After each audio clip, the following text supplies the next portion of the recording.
सभी सनातनी भाइयों को मैं कवि पंडित श्री राम झा मिलन जी प्रणाम करता हूं और आज मैं फिर उपस्थित हूं शास्त्रों की चर्चा में। तो कई लोगों से हम ये सुनते हैं कि जो कलयुग के बाद पृथ्वी लय हो जाएगी, नष्ट हो जाएगा। तो ये वो लोग बोलते हैं जिनको मालूम नहीं है, समय भी नहीं है जो पढ़ेंगे और शास्त्र के बारे में नहीं जानते हैं।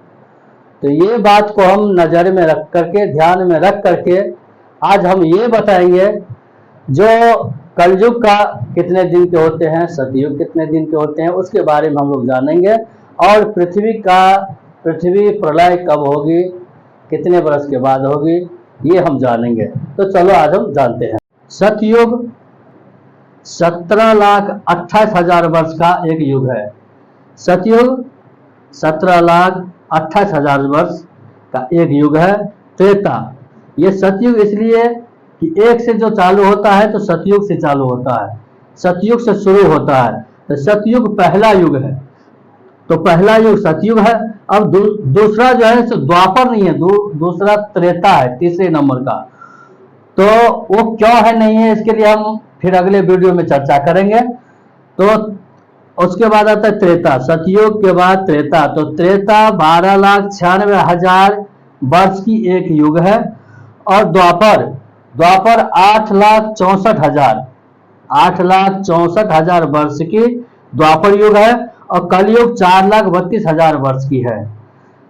तो यहाँ तो सीरियल जो सतयुग से शुरू होता है, सतयुग, त्रेता, द्वापर, कलयुग, इसके लिए हमने सतयुग, त्रेता, द्वापर, कलयुग बोले, यहाँ पे लिखे हैं। और ये सबका हम अगर योग करते हैं यहाँ पे 43,20,000 वर्ष होता है। तो 43,20,000 वर्ष का एक चतुर्युग होता है।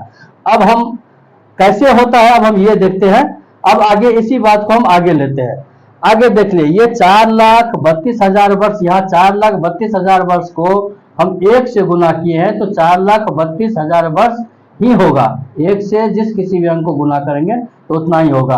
तो 4,32,000 वर्ष को हम एक से गुना किए हैं तो 4,32,000 वर्ष हुआ है। तो ये कलयुग है। उसके बाद ये एक में आ गया। अब दो में देखिए, उसी 4,32,000, ये 4,32,000 को दो से गुना किए हैं तो 8,64,000 वर्ष हो गया। तो 8,64,000 वर्ष किसका, ये द्वापर युग है। ये द्वापर युग का मिलेंगे तो 8,64,000 आपको मिल जाएगा। ये द्वापर युग का मिलेंगे तो 8,64,000 मिल जाएगा। अब चलते हैं त्रेता में। इसी 4,32,000 को अगर 3 से गुना करते हैं, 3 और त्रेता, 2 द्वापर, तो 3 से गुना करते हैं तो ये 12,96,000 होता है, त्रेता युग है। ये 12,96,000 आप यहाँ देखेंगे तो त्रेता युग आपको मिल जाएगा। यहाँ हमने सीरियल से लिया है, इसमें सीरियल आता है ऐसे, लेकिन ये अभी आपको समझने के लिए हमने ऐसा सीरियल बनाए हैं, जबकि सीरियल ऐसा नहीं है। सीरियल है पहले सतयुग, त्रेता, द्वापर, कलयुग, लेकिन हमने सीरियल में इसको लिए है, इसको कैलकुलेशन के हिसाब से। और 4,32,000 वर्ष को अगर हम 4 से गुना करते हैं तो 17,28,000 वर्ष होता है। तो 17,28,000 वर्ष क्या हो गया, यह सतयुग। ये देखिए सतयुग 4,32,000 को अगर हम 4 से गुना करेंगे तो 17,28,000 वर्ष होगा, ये सतयुग। और सबको अगर हम यहाँ से जोड़ देते हैं तो ये क्या होता है, 43,20,000 वर्ष का एक चतुर्युग होता है। अब ये चतुर्युग जब 71 बार चलेगा तो एक मनवंतर होता है। तो चलिए अब हम मनवंतर के बारे में जानते हैं। तो सतयुग ये हम जान गए हैं, सतयुग कितना होता है, त्रेता, द्वापर, कलयुग जान गए हैं। अब चारों को हम एक जगह अगर जोड़ लेते हैं, योग कर लेते हैं तो 43,20,000 वर्ष होता है। इसको एक चतुर्युग बोलते हैं, एक चतुर्युग। अब इस एक चतुर्युग को 1, 2, 3, 4, 5 ऐसे करके गिनते जाएंगे। जब 71 बार गिनेंगे तो एक मनवंतर होगा।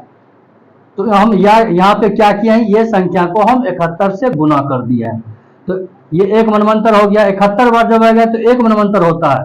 तो ये संख्या को हम 71 बार, 71 बार से गुना कर दिए हैं। तो ये हो जाता है 30,67,20,000। 71 बार आने से इतना हो जाता है। अब क्या है, तो ये मनवंतर 71 बार आने से एक मनवंतर होता है। तो ये मनवंतर अब कितने होते हैं, आपके मन में होगा ये मनवंतर कितना होता है। तो मनवंतर 14 मनवंतर होता है।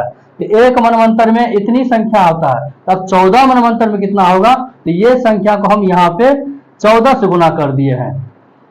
ये 30,67,20,000 को हम 14 से गुना कर दिए, तो ये संख्या आया है 4,29,40,80,000 वर्ष आया है। तो ये जो है ये ब्रह्मा का एक दिन होता है। ये 14 मनवंतर हो जाने पर ही पृथ्वी का लय होता है, सृष्टि समाप्त होते हैं और ब्रह्मा जी आराम करते हैं। उनके उतने रात्रि होता है, उतने दिनों फिर आराम करते हैं, उसके बाद फिर पुनः जब वो जागते हैं फिर सृष्टि का निर्माण करते हैं। तो अब हमने ये जान लिया 14 मनवंतर। ये 14 मनवंतरों का नाम क्या है, इसके बारे में अब हम लोग जानते हैं।